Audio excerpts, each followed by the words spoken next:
સુરેન્દ્રનગરના થાનગઢમાં રહેતા પ્રજાપતિ પરિવાર દ્વારા બનાવવામાં આવતા ગરબા આકર્ષણનું કેન્દ્ર બન્યા છે।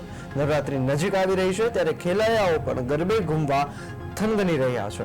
ત્યારે ગરબાની બનાવટ પહેલા સરખામણીએ વધુ આકર્ષક તથા કલરફુલ બની છે।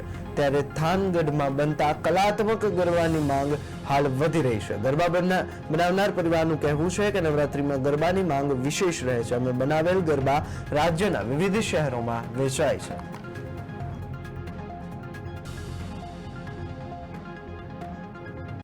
મારું નામ પરમ પ્રજાપતિ છે। હું અહીંયા ગરબા પેઇન્ટિંગ અને બનાવવાનું બધું કામ કરું છું।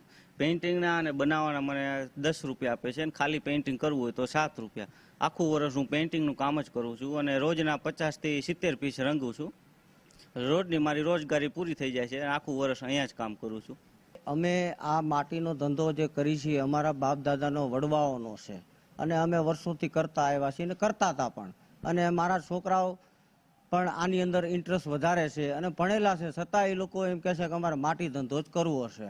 એટલે અમે આ ગરબાનું પ્રોડક્ટ ધીમે ધીમે ચાલુ કર્યું અને ગરબા લગભગ 12 થી 13 વર્ષથી હું બનાવું છું અને પહેલાં થોડો માલ બનાવતો હતો, પછી હરવે હરવે વધારે માલ બનાવવા માંડ્યો છું અને હરવે હરવે કરતાં કરતાં આખા ઓલ ગુજરાતમાંથી મારા માણસો એટલે કે લઈ જનારા વ્યક્તિઓ આવે છે। ભાવનગર, રાજકોટ જિલ્લો, જુનાગઢ જિલ્લો, પછી આમ પોરબંદર છે કે મહેસાણા, અમદાવાદ, હરેક જિલ્લામાંથી નાના મોટા ગ્રાહકો આવે છે।